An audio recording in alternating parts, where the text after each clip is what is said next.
It's a great way to start the day. From now on, we won't be seeing each other there. I'm planning on taking you for a ride. What kind of proposition? There may not be as many of those as I thought. There's not really a reason for me to stick around. What if I gave? Tracy never lets us down. I'm excited for another great moment with her today.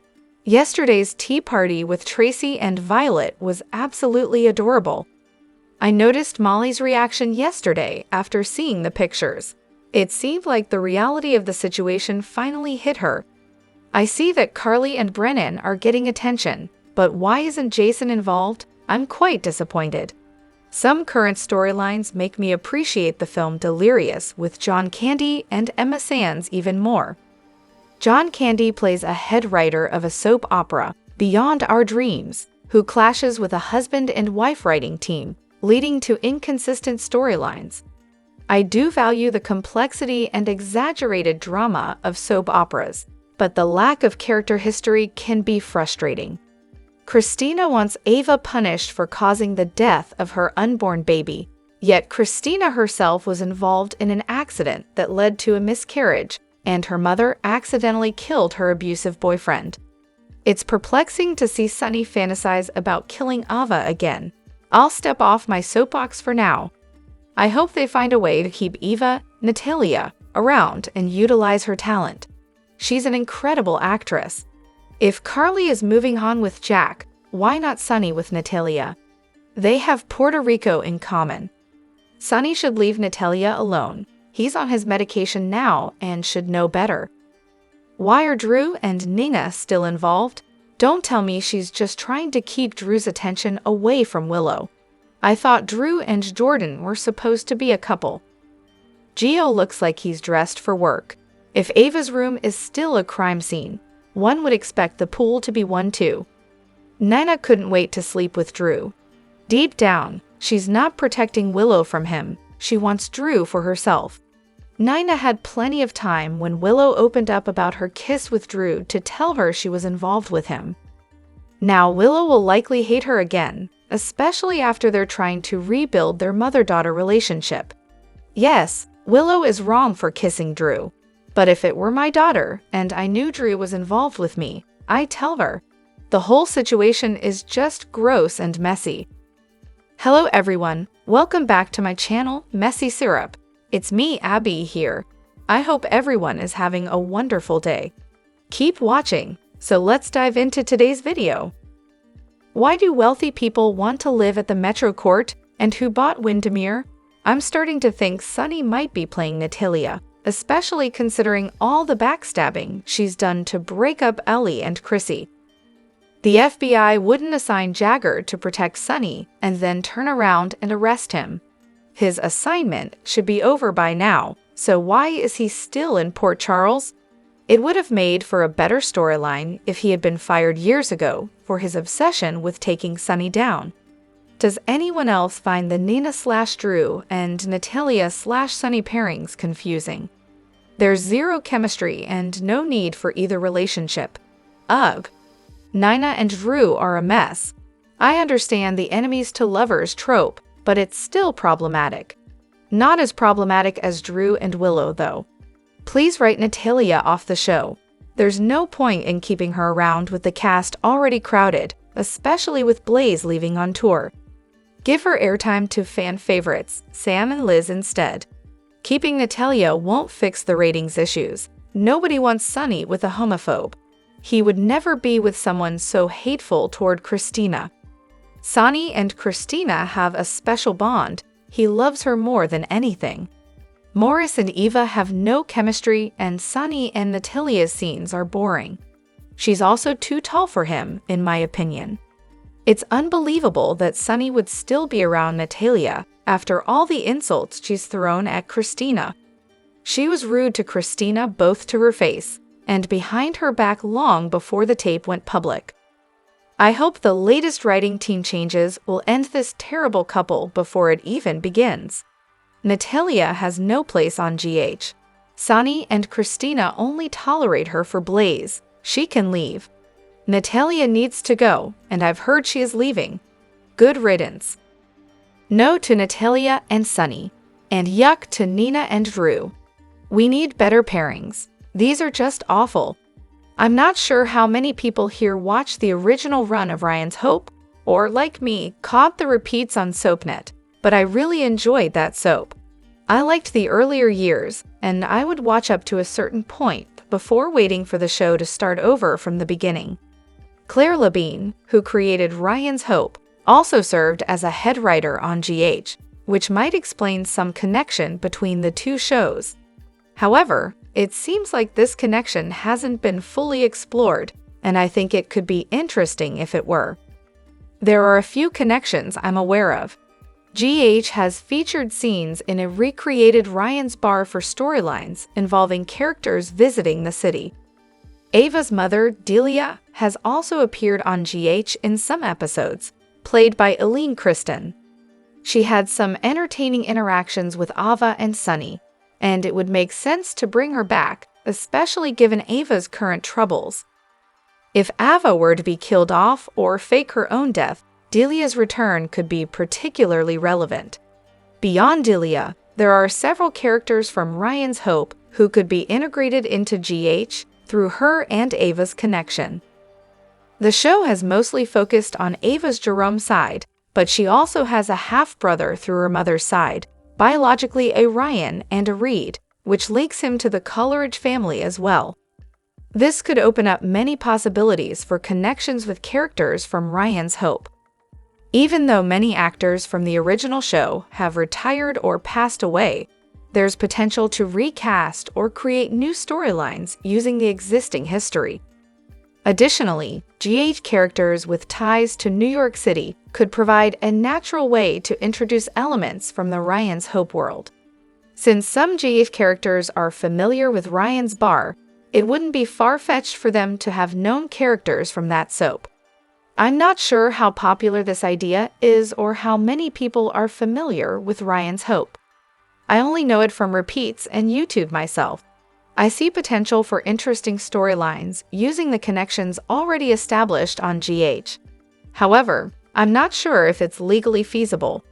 Delia hasn't been brought back since Claire Labine passed away, and it's unclear if the rights or legal authority allow for characters from Ryan's Hope to be featured on GH. What if Natalia is actually Louis and Lorenzo Alcazar's sister, and she's in Port Charles with a secret agenda to join the long list of characters trying to take Sonny down? I was kind of hoping that the "you're fired" scene yesterday was going to reveal Natalia firing the GH lab manager. She could have always known that Sonny would eventually end up at GH for blood work, so she paid off the lab manager to falsify the test results. When he messed up, she would have to start over with a new plan. Adding Selena Wu into the mix for more drama could be intriguing, with Selena and Natalia secretly working together. Natalia having a hidden motive for being in Port Charles, beyond just managing Blaze's career, would definitely make things more interesting. She's mentioned having her heart broken, so if she's not an Alcazar herself, maybe an Alcazar was the one who broke her heart. If they plan to keep Eva LaRue on the show, they need to give her more to work with than just this potential Sonny love interest and innocent bigot storyline. Would the disappearance of the recording realistically have cleared Carly's name? The charges themselves were highly unrealistic, especially since the recording was the only evidence. Given that multiple FBI agents had listened to the recording, how could its disappearance have simply exonerated Carly? The FBI would have needed solid grounds to charge and arrest her. It's baffling that the judge questioned whether the recording ever existed, as any judge would understand that there must have been grounds for the arrest and charges. This storyline is extremely flawed. If the WSB was powerful enough to take down Pikeman, pretending that Sonny was more than a minor inconvenience was unrealistic. The idea that they could erase evidence from the FBI server is absurd. Brennen's involvement in this scheme is equally ridiculous. The district attorney would have had access to the evidence, and Carly wouldn't have had the right to review it during her arraignment. Charges would only become official after the arraignment, and then the government and defense would set up a discovery schedule. Diane's claim that the defense hadn't seen the evidence shortly after Carly's arrest reflects poor writing from creators who clearly haven't done their homework. Additionally, there would be multiple backups of the recording, including the original version recorded before being uploaded to the FBI database. My main issue is with the origin of the recording. Who made it? Was it one of the mobsters who was killed, or was it someone still alive who could testify about the meeting? It's strange that they only had the recording as evidence, and even stranger that the FBI database operates as a single-copy system without backups or checks and balances. I couldn't help but notice that no one actually saw Christina's baby. Given my history with soap operas, I'm starting to suspect a stolen or switched baby plot might be coming up. Maybe a dramatic court battle over whose baby it really is, or maybe I'm just overthinking it. Every time Christina appears on screen, I'm thrilled, and I remember her grand farewell in the late 2010s. I was so upset about her departure, though I can't recall the exact year. I'd love to hear more about the story behind her leaving and returning. I know I could look it up, but it's more fun to hear it from the community. I really miss her. I'm a bit behind on GH. I just saw Sonny throw Ava out and threaten to get full custody of Avery, reminding her of what happened with Connie. It seems like everyone knows about Connie's situation. Carly mentioned it, Jocelyn did too, and it was even brought up that Ava couldn't attend Brooklyn's wedding because of it. Why hasn't Ava faced any legal consequences for this? My memory is a bit fuzzy, but I remember Sonny had a flash drive with evidence that disappeared. How did the details of Connie's death become so widely known? Everyone seems to be aware of what happened to Connie, but no one is addressing Sonny's role in AJ's death. Sonny killed AJ for a crime he didn't commit, and despite Sonny's many offenses, there haven't been any serious repercussions for him. Ava killed Connie because she discovered that her brother Julian was alive and had returned under an alias to target Sonny. Connie wrote her initials, AJ, in her blood, which led everyone to assume it was AJ Quartermain, who was drunk that night. AJ eventually remembered Ava being there and confronted her while recording their conversation. Carly found the recording on AJ's phone after his death. Fast forward 2 years, Paul Hornsby obtains the recording and uses it to blackmail Ava. Even though Paul gets arrested later and Ava asks to have the recording while he's in jail, he refuses but assures her it won't be exposed. I thought Carly had a copy of it too, but it seems like she's avoided any consequences related to it. New role for former cast member? It looks like Nicholas Alexander Chavez's casting in Ryan Murphy's Mendez Brothers show is already opening new doors for him. He's set to appear in another Ryan Murphy project. This isn't surprising, given Ryan Murphy's reputation for working with the same talent once he's established a relationship with them. That's likely a key reason why NAC left GH.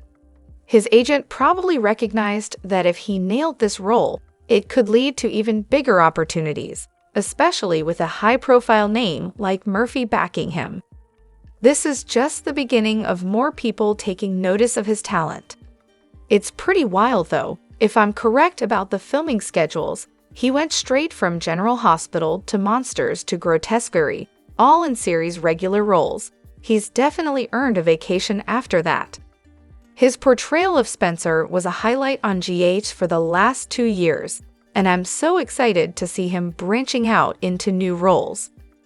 Drop your thoughts in the comment section below. Do you agree or disagree? Don't forget to like, subscribe, and hit the notification bell for more updates. Your opinions matter, and I will see you in the next video. Thank you.